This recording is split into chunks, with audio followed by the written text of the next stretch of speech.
Evolve 360, a holistic approach to life, is an exploration of learning through experience to transform individually and culturally as a whole by taking a 360-degree look at our quality of life, including the limiting beliefs, worn-out paradigms, and destructive habits that have led us to where we are today, and to instead create or revolutionize a new life vision that brings greater peace, appreciation, fulfillment, clarity, happiness, and joy as we ultimately evolve. So in our last episode, Shelley and I gave a historical account of the birth of our nation and the early beginnings of how the rights of the human soul, freedom, and independence were what was worth fighting for. In this episode, we will give a symbolic overview of the 4 survival archetypal patterns that this country struggled with during that period of time, and introduce the 8 individual archetypal patterns that played a major role and had a profound effect in the creation of the United States of America and its ability to thrive economically on what today appears to be an old paradigm that we fought to free ourselves from, but we're still battling to survive on the micro level as an individual and on the macro level as a government that enforces laws. When we look at this history, it all comes down to our relationship to currency and the power we give it. And the problems our founding fathers were trying to solve so we could equally live in peace and pursue happiness. So as we move forward into the sacred contract of America, our intention is to shake your foundation and rock your beliefs with esoteric influences in the stages of human development.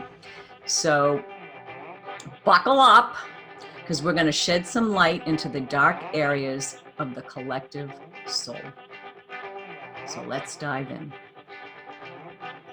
Welcome to Evolve 360 Shelley Shell Show with hosts Cheli Grace and Shelley Devine. Hey, soul sister, how you doing? Hey, I'm doing great. And boy, do we have a show for you guys. It's almost the 4th of July.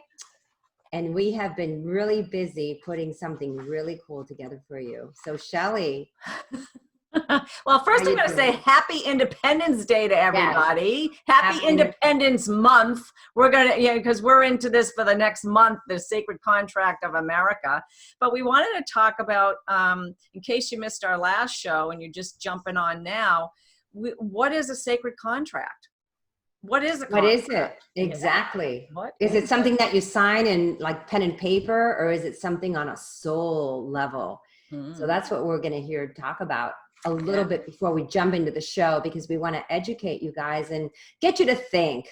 Yeah. So Shelley, why don't you just tell them what it's all about? Oh, well, a contract is an agreement with, say, like the supreme force, God. I'm going to just, in the past, I've qualified God as source energy, or whatever you believe in is a higher power. So I'm just going to use the term God from now on, because it just gets me too confused to say anything else.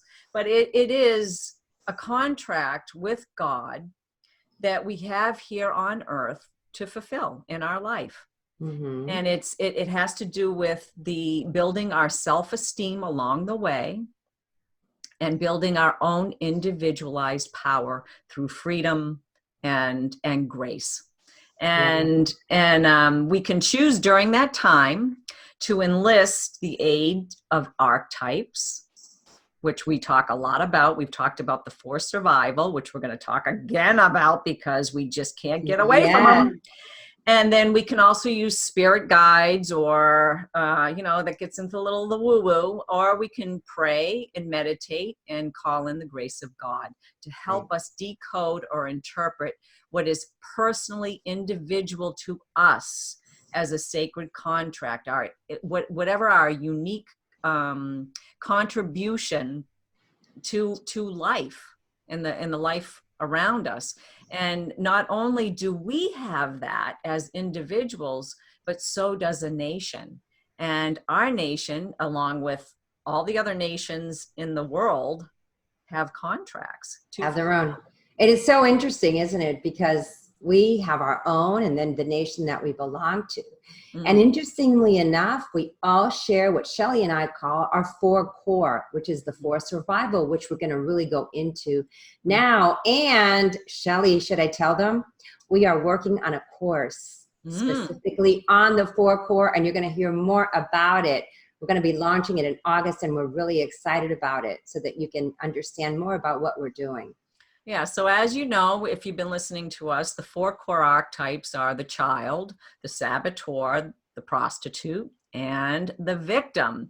And these play out not only on the individual level, the micro level, but also on the macro level. But what we haven't talked about too much is these 8 individual archetypal patterns that each of us might have, but also our nation has. And so it forms, like, you know, for an individual, we have to deal with in our life like 12 archetypes. 12 archetypes. You know, for me, I know what my individual ones are, that like if somebody came to me and said, oh, well, they could see that I'm athletic, and I've carried that my entire life. So how do we figure out what patterns we have? Because there's so many archetypal patterns that are out there. But how do we figure out what are our individual ones? And how we do that is we can find them. We can find the thread through our birth all the way through how we progress in our life. For me, an athlete has always been there. And I can still see it in you. I mean, you, and we've always talked about that, but also something to tell. Sometimes they evolve. Yes. So these energy patterns might evolve as you grow. Yeah. So the same thing with these individual patterns as an individual, your country also on this macro level has its own 8 patterns. Now, I didn't come up with these patterns that we're going to talk about today, but our esteemed teacher, Carolyn Myss, came up with these patterns, and you can find their thread. It's so fascinating through the entirety of the 200 plus years that this country has been in play, the United States of America. We can find these patterns that are continuously at play, and the lessons that they teach in a light and a shadow, or that yin and yang, or that good and evil, or whatever, however you want to refer to it, way, and how we need to bring what's dark back into the light. And that's what we're integrate it. And integrate. That's where we're at now. There's the polarities are going to be like masculine and feminine. We're going to integrate them both so that we're flowing. We're flowing. That's where we are today. Yeah. Yeah, exactly. Yeah. Yeah. So, the other thing that I want to touch on too, just as before we get into setting our intention for the show, is, you know, why 12? And we have 12. 12 is a very, you know, strong number. It's a number of completion. And so with the 4 survival or core archetypes, which we all collectively have, and then we have these 8 individual, it's a set of 12 cookie cutter kind of characteristics that we deal with the entirety of our life. But why the number 12? It's because we have 12, like the Zodiac, 12 hours in a day and 12 hours in a night, 12 hours in a month. I mean, in a year. And then I know 12 months in a year. 12 months in a year.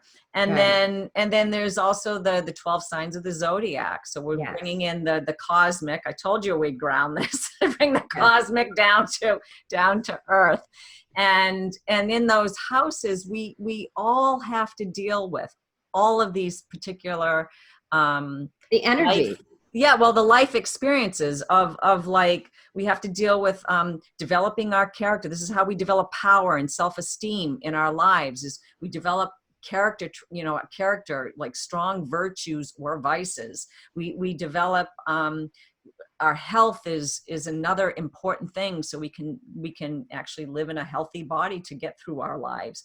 Our intellectual or our creative, these are all houses of the zodiac.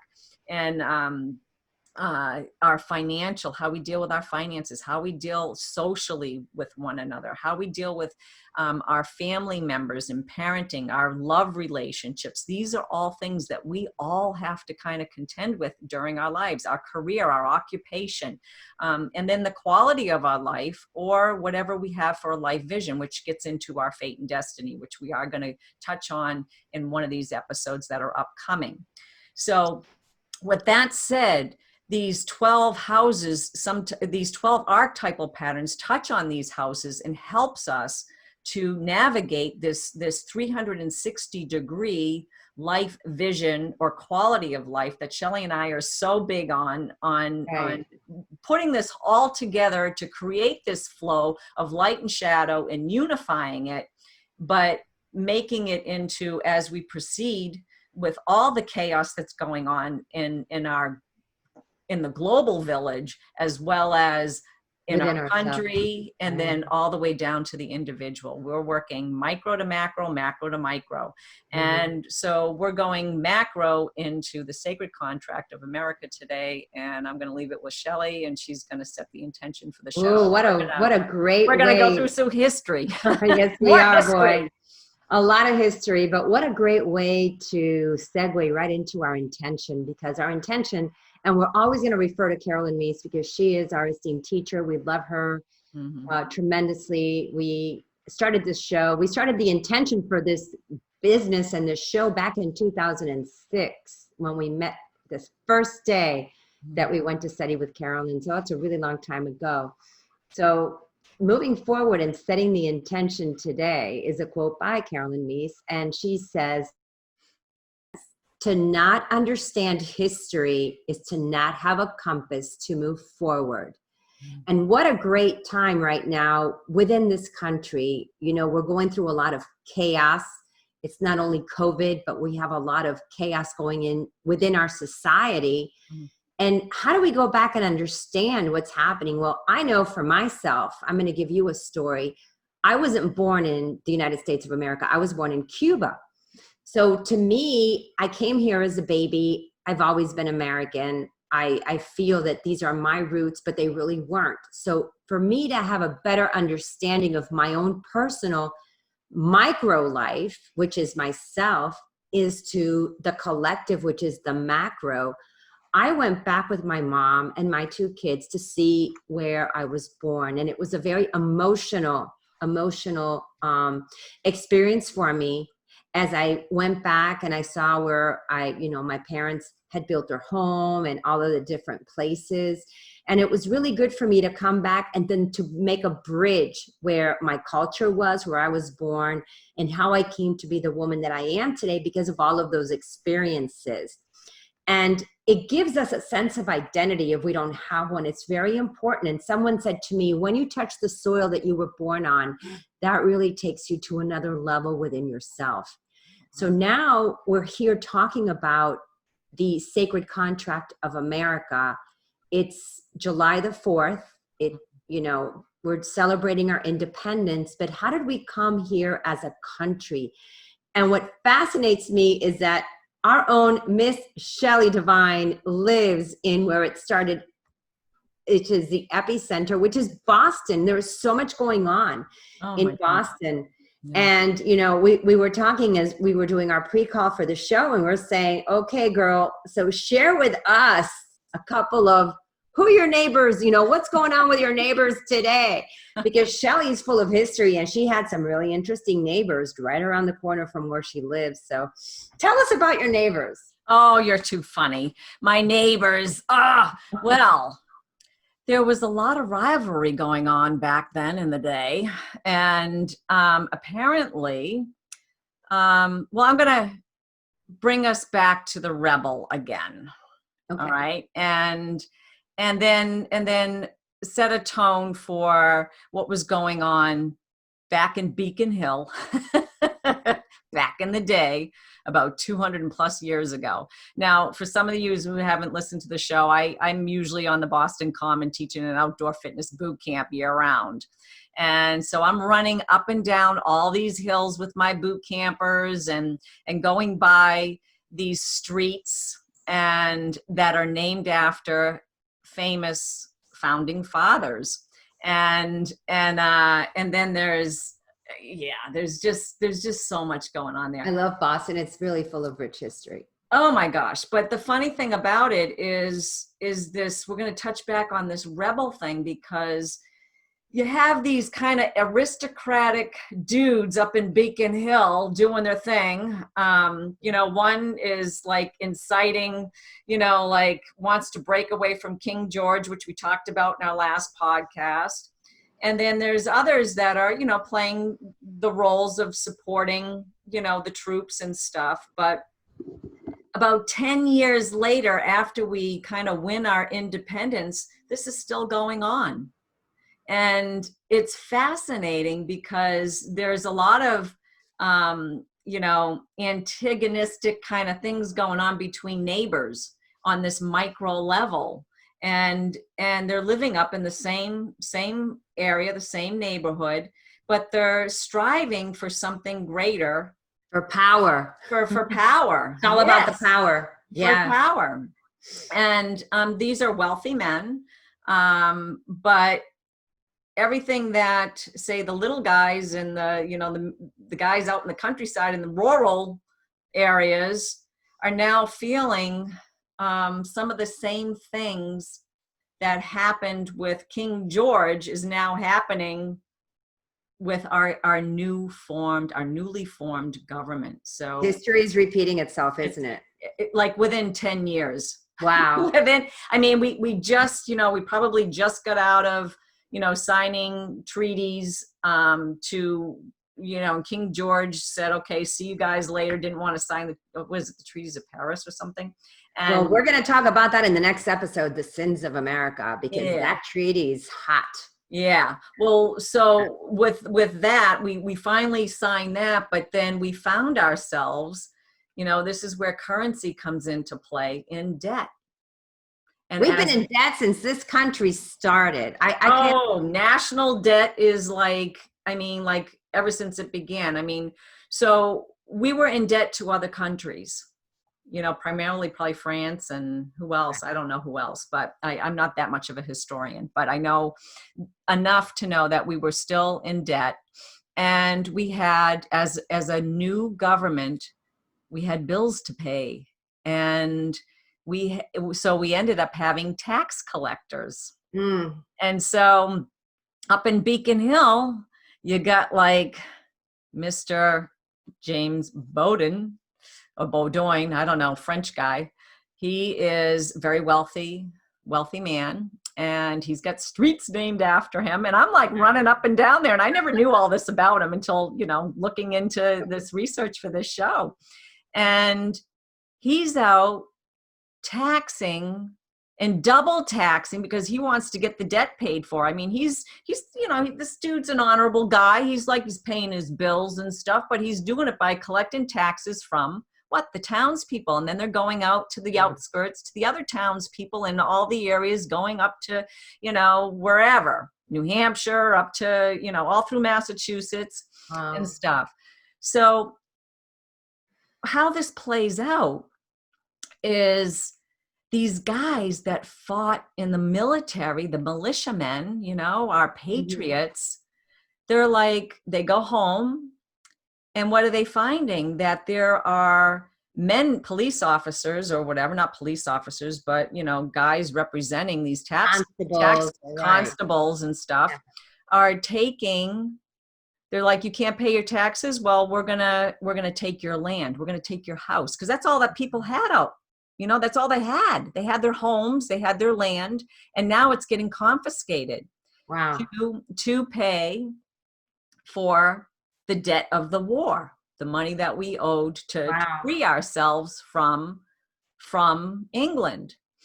And so this one soldier up in New Hampshire, Daniel Shay, gets home, and note this, because this is what's really irritating. And I can imagine Tell me. Yeah, I can imagine as like you just went and fought for freedom to not be taxed by the British. All right. And you're supposed to get, as a soldier, you're supposed to get paid by the new formed government. And he was waiting around to get paid in, probably in Massachusetts and Boston, and he never got paid. So he just was like, I'm just going to go home. So when he got home, he found that he was getting taxed and he was going to lose his land. And he wasn't the only one. He wasn't the only one. Meanwhile, the government owes him money, but now is taxing him. Wow. And he's going to lose his land. So he sets up a rebellion. So here we are again, not even, I think it's like maybe 3 or 4 years after we got our independence and the war is over. We're all back in a war again. And right? we're back in now a civil, like a bit of a civil uprising. The rebel is saying, hey, wait a minute, we just fought for this. What is going on? And so this guy, Bowdoin or whatever, is out there taxing these guys. And it's really peeving everybody off. It's peeving a lot of people off. So he raised, like, he got together like several thousand men together. And they went out to Western Mass. There was like a bit of a rebellion. Mm-hmm. And somehow it got simmered down because this guy Bowdoin, he paid for his own militia. He financed, like, on the side, the government didn't, on the side, to shut that down. So he sent out like some other guys that he paid out of his own pocket. And I was always wondering, wash it because he wanted to keep collecting the taxes. Yeah, because he's working for government and stuff, right. and he's somehow getting paid. He's got his own. He inherited money. He was like he was kind of like he inherited a lot of his. I was like, okay, how did he make his money? Because I was thinking slave trade, but it never really came up. A lot of these guys, like this guy and John Hancock, all had slaves, and this becomes this is going to be another topic for our next episode, but not to get into that too deeply. It's like, how are we, setting up these? This sparked like this whole thing, this debt that we had sparked this whole thing with, okay, we can't compete as a country on the global scale economically with other nations because we owed money. And so all the 13 colonies were like, okay, what are we going to do? So there was this idea to ratify the Constitution, and there were some people that were for it and some weren't. But I just thought the hypocrisy of this all, like this one guy up on Beacon Hill, Bowdoin or whatever, I don't know how to say his name. He is like hiring his own military to squash and repress the rebel. Yet again, who the rebel comes up, and a rebel is a person who is like, and this is so in our country, you can feel it in our bones. It is, rises to the opposition or armed resistance against any establishment, government, or ruler when there's an injustice to the soul or to the survival, just the basic survival needs. They're taking their land away. Yeah. And they just fought for that. They just fought for that. Terrible. Right? Yeah, it is terrible. And here it is. It's happening again, not even 10 years into the birth of our nation. Wow. So we have some major problems, like that we have to contend with. And so these enlightened mystic visionaries come into play. We probably have all seen Alexander Hamilton, right? Like on Disney. Yeah. So there's all this contention. There's I guess Federalists and anti-Federalists that some want a ratification to the Constitution, others don't. But they were like, well, why do we need one? We just want to, like I can imagine these rebels, or like the basic, like the farm owners and stuff. They weren't merchants or whatever. The guys that are in the fields, they, up here in New Hampshire in the countryside, and they're probably like, I just want to tend my cattle and my chickens. I just want to get on with my life, basically. Get on with my life. I don't care what happens in Europe. I don't care anymore. Right. And I think those people wanted just to let go of things. But then you had your merchants, they wanted more, that are on the coastline, right? Which is, interestingly enough, mostly on the coastline. That's where you find all the slavery. But the along the coastline, they're doing business outside and bringing in goods and dry goods and stuff. And they still had the barter system, didn't they, back then? Well, that's what was happening is the people, say, in the farming towns, or right. In the little villages or towns that are outside of, say, the major cities or not along the coastline, they did all the bartering. And when they called in, like, everything was on kind of like paper. And when they called in, they wanted hard cash because the government owed money to France. They were like, we can't pay it. So then they started to take the land. And I'm like, wow, this is so like crappy. And it's just this vicious cycle with currency that, when you look on the micro level and then you look on the macro level, even the governments are everywhere. They're like trying to figure out how to keep this currency kind of going, and it never is. We've been in this cycle for eons. Since the beginning since we were birthed, basically. So you have the rebel, and then you have the founding fathers that were visionaries because they had this great ideal, and that's what basically a visionary is. They have the ability to see more than what's in front of us, and they want freedom and they want everything for everybody, basically. And we're going to talk more about that in our next episode. But then what happened, they went into the shadow, because this is what I'm sensing from the story that you're telling is these people that freed, and decided to free themselves, now are doing the same thing and going into the shadow as what they were. And now all of a sudden you get people coming up again, the rebel again. Oh, the rebel's coming up again, man, because it's saying we just want to take care of these survival, right? The rebel again needs, Wasn't like Thomas Paine involved in this, and he wrote that pamphlet Common Sense. He was a big revolutionary, wasn't he? Yeah. I don't know too much about him. I looked more at Hamilton, and he put together I think it's the Federalist Papers. And basically what he was trying to do, there was a big controversy because of this money issue, this currency issue, this issue of debt. Okay. And they were trying to figure out, how can we still keep with our our vision of what the original Constitution was, instead of making a ratification and changes to the Constitution. There were people that wanted to keep it that way. I would say true to ourselves, right? Let's be pure and maintain that vision. Yeah. But you're saying that people were like, no, we need to change it again. We need to change it because we need to be able to have a stronger government, so we can kind of be economically competitive on the global, like, from, doing foreign trade and stuff. And then too, they wanted the ability for government to levy taxes.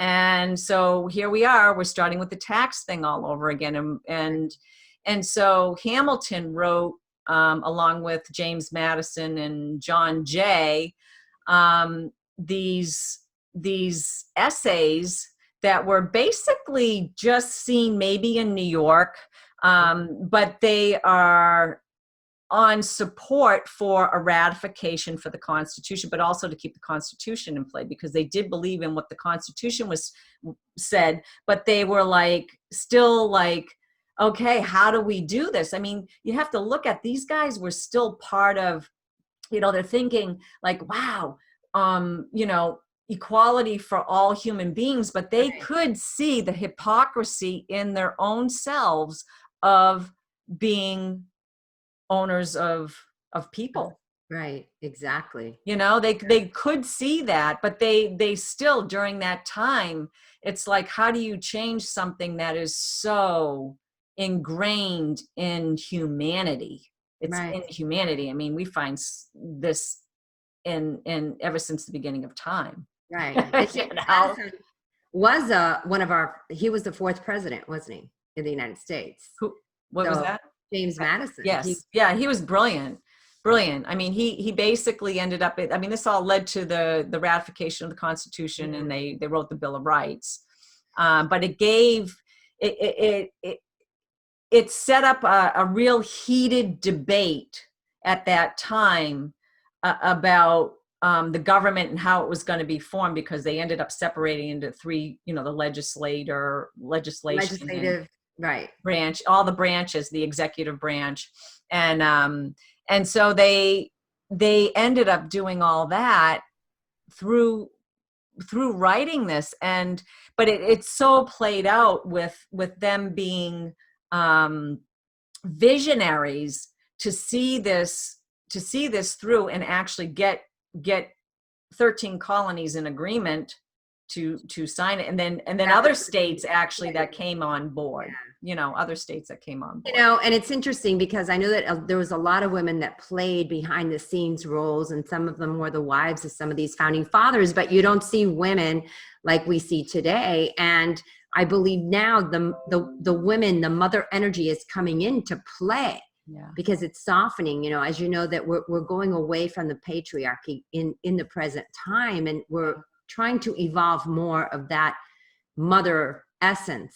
Yeah. So, it's interesting because I wonder what would have happened if women were the ones, creating this independent, signing of the Declaration. I know, right? What would it have looked like? That's the question I always ask myself. Would it have been more nurturing?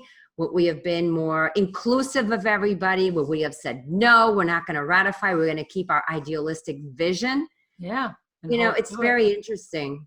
But it's how would we, they had this currency issue, and it's like, how are we going to get around this? And they were trying to see this visionary, trying to solve this and trying to figure out, okay, how can we keep all these new ideals and bring them in? And then we have, the whole the mystical bringing in the soul. This is the important factor, is they're bringing in the soul. Never before was it seen that, say, this aristocrat, Bowdoin or whatever, Bowdoin, he, in Boston, he was an aristocrat. He was an American aristocrat, but he ended up, he went to school, he went to Harvard. I think, and John Hancock, who was there too at that time, lived in the same neighborhood.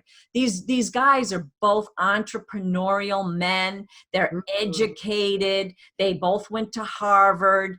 I think maybe Boston Latin. So you have these super educated kind of guys, and they're trying to solve, these problems and bring in this new idea of freedom, not just for themselves, but for everybody. Right. And that was huge, but that whole idea you just didn't see, because back over in, say, Europe, what was happening over there, you have the aristocrat that is, I get the land, and then you have your servants and your slaves, I guess. They have a very defined system where you can't get out of it. And you can't get out of it. Here, you could get out of it. You could dream. You could own land.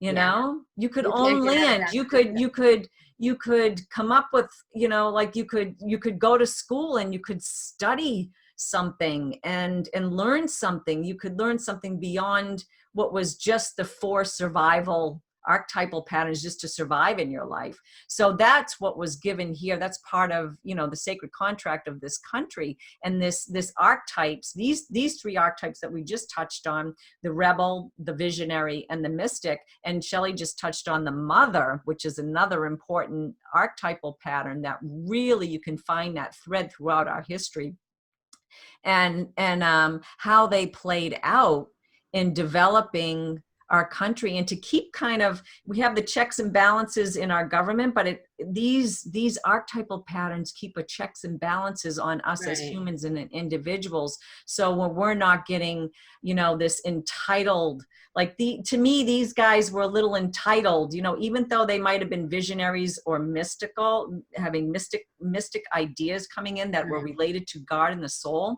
They had, they had a sense of entitlement. They had slaves. They were so like, and they're seeing for themselves, maybe for the first time, the hypocrisy of what they're trying to bring in, but then they're living lives of, I own a person. Right. They're living fragmented lives. They're living two lives because they're on one end, they have this idealistic vision of what the world should be like. Yeah. Their world at the time. And then on the other hand, they have the survival archetype that is telling them, you've got to do this to survive. And it's all about, power. And we go back to power and how power plays out sometimes in situations that when it first happens and it's, the perfect ideal, but then it goes into the shadow and it really turns into something that really wasn't. It's not as pure as it was intended to be. So that's something to really look at and address.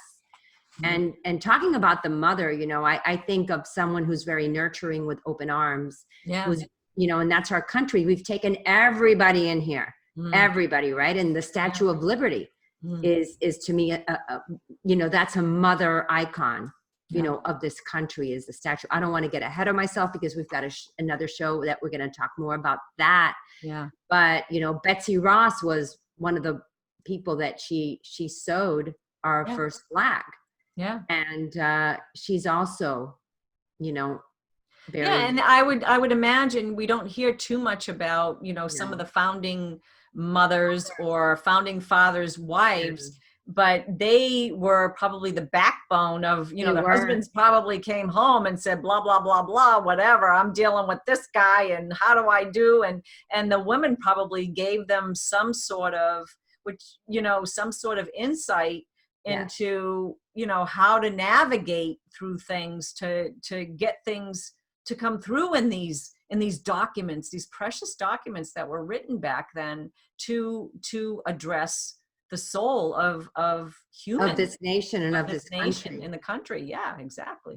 Right. And then you have the pioneer, because this is something that's another archetype. We're building this country. Yeah. And it's, exploring and, new lands, new territories, new things. So the pioneer is someone that's very cutting edge and they discover and they're the first to do something. Yeah. And I think that a lot of these founding fathers were pioneers. Well, they were pioneers into a whole new realm of thinking. Yeah. And a whole new realm of thinking what is natural for a human being to want. And they could see it maybe not just in with themselves, but also in with, just the average person that is, out in the field and or whatever, like, the homeowner that's up in the rural areas that just wants to, a simple life. Right. And that's what they choose. It's different than being, say, a merchant. I mean, this entrepreneurial philanthropist too, you can find that with these merchants, they gave back. I mean, like they gave back a lot of what they earned to build the country. And we see that, not just back then, but we see it, throughout our entire history as a nation. The philanthropic entrepreneur. Yeah. And that's something that's very much in our country, because like we were talking about in England, we were trying to free ourselves from England. Mm-hmm. You had more of a monarch. It was a rule. It was a caste system where you can't get out of if you're not born into it. And even back then, even now, if you try and marry into it and you're not part of that, you're totally, you're an outcast. You're a total outcast. Whereas here it was a land of opportunity. It was the American dream. And here we were trying to, birth the nation, move forward.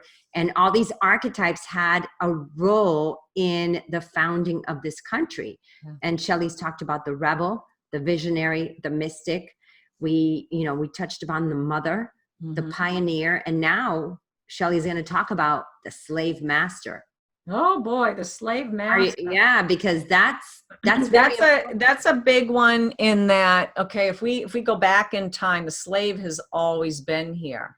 I mean, like always, and it's so in our DNA as human beings that I mean, literally, because people have owned people.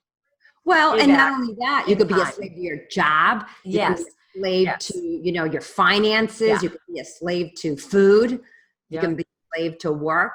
Yep. And a lot of slave, work slave. Yeah. Like, I mean, like a slave to an idea, a slave to drugs. Slave to working out. I you know, I've known people that are anorexic and they work out all the time. They're like, they're an addict to so that. That's the difference between that is that's the symbolic stuff that we talk about, the slave. Right. And then there's the literal aspect of the slave where people are owning people. And that during that time was definitely still in play in the founding, but in our nation. But we were probably one of the first to say, hey, wait a minute, there's something wrong here. Right. And we're going to break this cycle. You know, we're going to start at least the journey to break this cycle. Right. Because England was big into it. All these other countries throughout around the globe were into it. There was there was a lot of that with the slave. But the whole thing about the slave is our as a nation, we need to release control over a person or a nation. And to understand the slave master, we must first begin to acknowledge that the slave archetype is part of the human experience. We can trace it back throughout human history, again, since the beginning of time, both literally and symbolically, like we were saying before, through, you know, the physical, through the emotional, through the financial, being a sex slave, being a human slave. I mean, there's slavery still going on. You know, there's women sold into slavery in other countries now, like children in slavery in, say, Thailand and stuff. And it still happens today. The human trafficking. That's human trafficking. That's slavery. Yes. And so that's literal. That's literally happening. But there's also ways that we enslave ourselves in our journey through life in so many different ways. But on the cosmic level, this is this I found interesting. I didn't make this parallel. Carolyn did, of course. But like the opposites, the polarity. Okay, as a nation, we have freedom. Right. We're shooting for freedom, but as a country, you know what? We have to have the opposite. We have to have the complete polar opposite. What's the polar opposite? Slavery. It's being in bondage. And that's what we're contending with as a nation. And we're contending with this archetype. And we had to know it in our roots, in our soil, in our blood, how devastatingly wrong it is. So we can feel it in ourselves, in our body, to change it and to transform it. And that's what's, I think, happening today. Totally happening. But if you take it even one layer deeper, because let's go deeper, it's all about power and control. Yeah. And if you release the power, you release the control. When you empower someone, you give them that grace and that gift. And it doesn't mean that it takes away your power. On the contrary, it uplifts your power as well. And we're seeing this right now playing out in our country, playing out with all different kinds of things that are happening. And it all boils down to power. So let's see how things unfold. But we wanted to give all of you a direction of where our company was when it was birthed, and the archetypes that this nation has within the roots, with the DNA of its soil and of how the birthing process happened. Yeah, it's amazing in that, you know, we have our founding fathers, and they wrote this amazing, they brought in this amazing light about freedom, and yet they're faced in their own homes on this micro level. Some of them, you know, some had many slaves, and others, you know, might have had one or two or three, but they still had them. And they're seeing their own hypocrisy in trying to form a nation that is equal to all.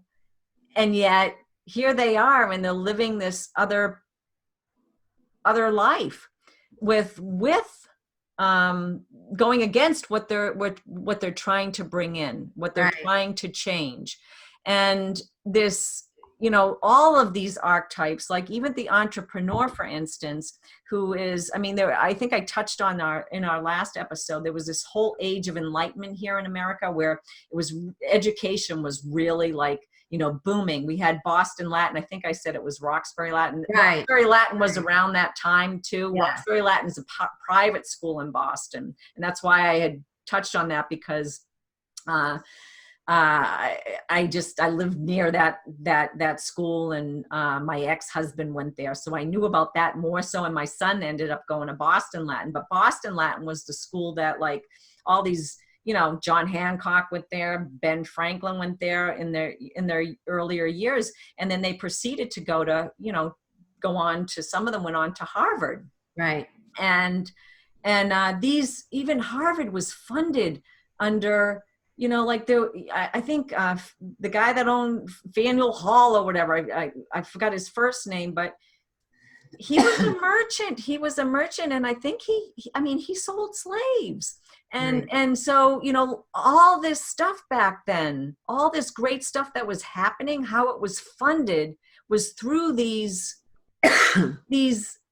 shadowy kind of ways of human nature, of human survival nature. These brilliant men who educated themselves were still using these old paradigms and hadn't figured out yet that there's enough to go around, and we don't have to kind of battle one another, which brings in this whole other archetypal pattern that is really important, because we have to have somebody who's a witness and mediates and sees and oversees. It's the judge. This is another archetype. I think that might be the 8th one. Yes, it is.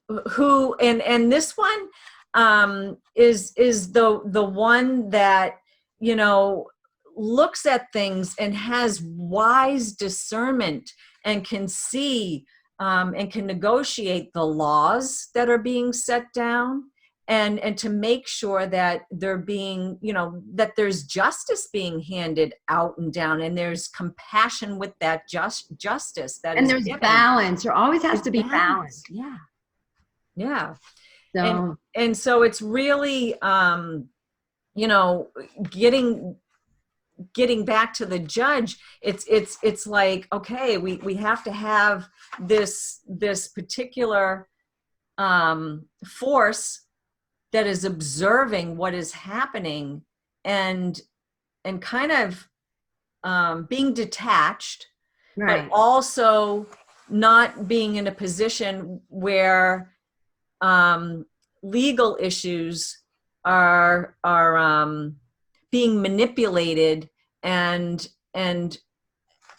causing harm to the individual, which, when you have a guy that's, I'm going to go back to my friend, my neighbor, Bowdoin.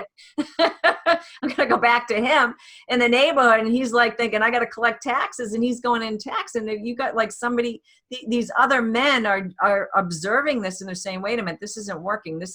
They're having some discernment. One of our favorite words, a judge is discerning what's kind of balancing the scales of justice through compassion and saying, wait a minute, and wisdom and virtue, that this isn't working, and how do we get this all to work? So this role that these mystics, I guess, and visionaries, our founding fathers, we're trying to figure out is, okay, how do we navigate this all and put it into play where this is something that we want to last for years and years and years and years and years. And here we are 200 plus years later, and, it's a distribution of power, because that's what the judge does too. Yeah. It's, you're always, it's the scales of justice, balancing that power so that it's in a balanced state. It's not, more on one side than on the other. And we go back to the power and empowering others. And this is where we're at right now with what's happening. So as you know, this country has 8 archetypes, and then the 4 that we all have, which are the mother, the saboteur, the child, the saboteur, the pioneer. No, Oof. I These know. architects are all over me. I know, right? Woo! I know. I know. Child, the saboteur, the prostitute, and the victim. Those are the four: the child, Yeah. saboteur, the prostitute, and the victim.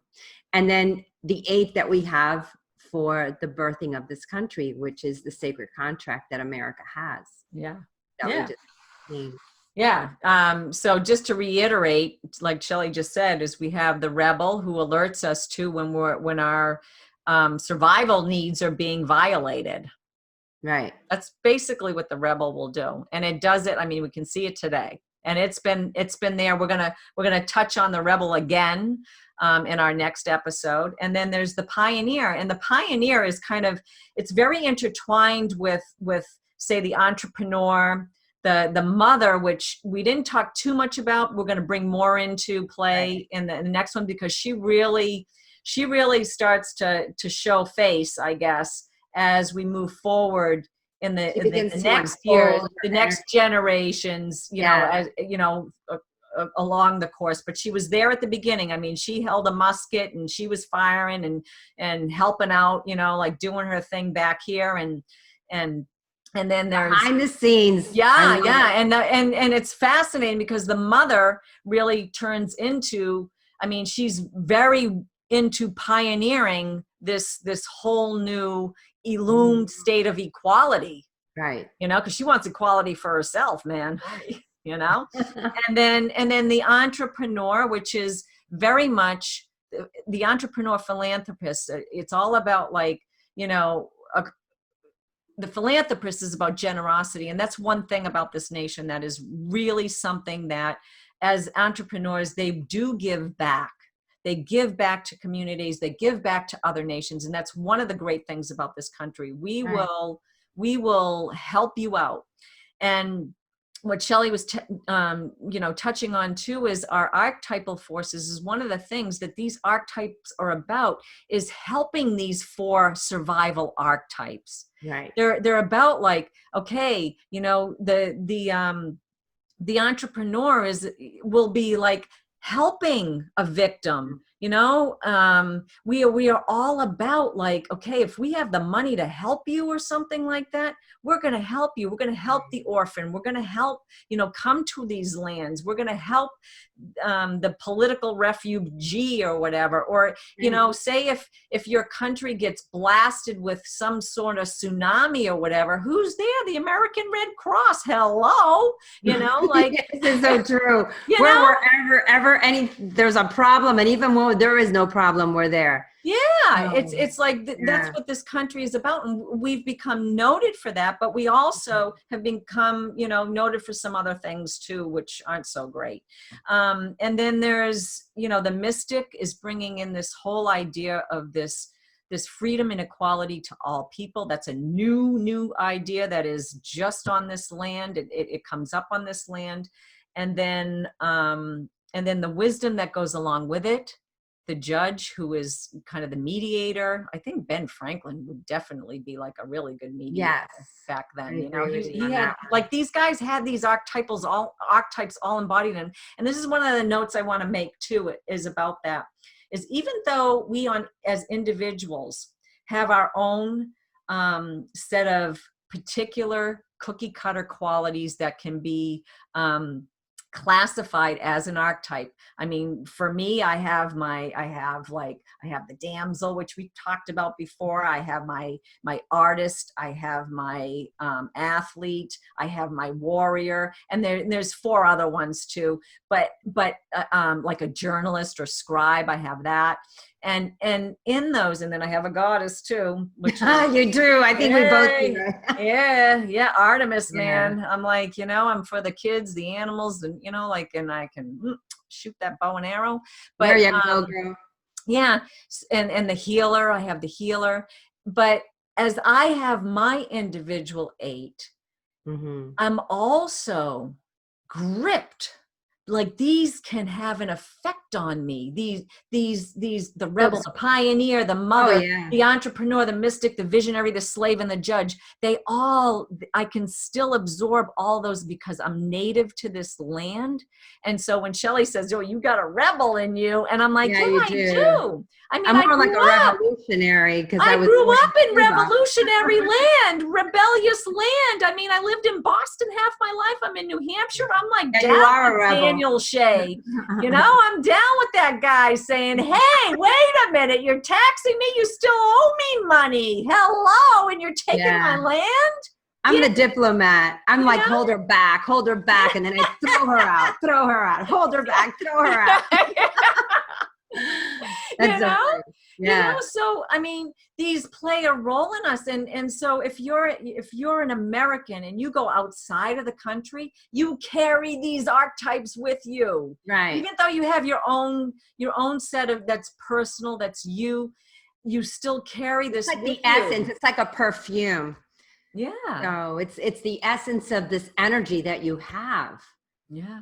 And it's interesting because when I went to Cuba, I was born in Cuba. I'm Cuban, but I'm American because the essence is not there of it's very interesting that dichotomy and how, you know, you need to, a lot of us that are in this country, you know, this country was formed on immigrants, but how it's shaped us totally. And one of the archetypes that I had was a shapeshifter. I don't know if that's evolved, but it's a shapeshifter and it's a diplomat and exactly the revolutionary. But I'm like more like in the, you know, like underground revolutionary. Yeah, right. Behind the scenes, baby. Yeah, you're behind the scenes. That's me. Yeah. But it's very true how the country does affect, and even where you go, if you go to Europe, if you go to the South Pacific, you know, you carry that with you, within you. So the micro and then the macro of your world, of where you evolve, of where you're going, of what you're doing is very, very interesting with this whole archetypal energy. So this is so cool. We hope that you're kind of like, you know, seeing where we've been going from the very beginnings of our podcast, where we started to talk about power and our relationship to it. And then these 4 core archetypes that we all deal with on a regular basis. And then now, you know, as we're so like in this COVID kind of isolated, having the chance to kind of sit and really kind of absorb what's happening externally, and then our roles in it as a nation, as an individual and part of this nation, and then taking it onto that whole, you know, macro level of a global kind of thing, and seeing how we move forward economically, individually, and then too as a nation. This is we got to dive a little bit deeper into the shadow aspects of this, which is the slave master, and the 8 archetypes that we described today. They carry over into our next show, as well as the 4 core. But we're going to get a little bit deeper into that, and we're going to talk about, you know, how, you know, we have progressed since the writing of the Constitution, the Bill of Rights. And as we move forward with what the founding fathers have you know, put into play for us to continue this journey of evolution and transformation. Because right now what we're doing is we are reorganizing ourselves and rebirthing. COVID has put this kind of pause, but then we've had all this civil unrest and protests within our country. So what's happening? It's a churning going on for reorganization and a rebirth. And what's going to happen is we evolve in a 360 and holistic way. Yeah, absolutely. Absolutely. So, you know, we don't have a meditation or prayer, but I do have a question for you today, you know, that before we end the show. And it's to ask yourself, while you're at home, you know, in the quiet of your life, and maybe when you're having a time of peace and quiet, is to ask yourself, How is my nation surviving on this earth? And what is my contribution to this nation as an individual? And just sit with that, breathe with it, and see what you come up with. And so we, Shelley and I brought light to the esoteric influences, these archetypal forces that we've been talking about, and that shaped our country. And every nation, maybe you can start to see that every nation, and if you're living in a different country, maybe you can start to identify what your own country's sacred contract might be. Mm-hmm. In this country, it is about freedom and independence and freedom for all. And the struggles that we have along the way, I mean, we're not alone in this. And the struggles that we have on the way of the building of self-esteem, just as an individual and as a nation, and that striving to maintain integrity. So we've touched on all of that in this episode. The 4 survival archetypes are common to all nations. We've touched on that. And maybe you can find that in your nation. You can see how it plays out on you on an individual level, and the journey through light and shadow aspects that leads the soul towards a higher source or God. In our next show, we're going to touch on, it'll be episode 2 of the Sacred Contracts of America, and we are going to go into the sins of this country, the sins of America, and how we are drawn to liberate one another and how freedom must be managed. And we're going to be talking about that and how it's been mismanaged over the course of, maybe the last 100 years. I don't know. So I want to thank everybody for joining in this, joining us in part 1 of this series of the Sacred Contract of America.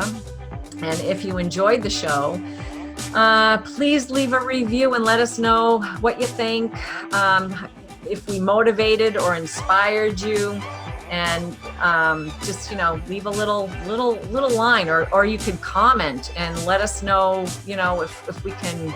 If you have any questions about things, and we can go in and research it and answer it or whatever.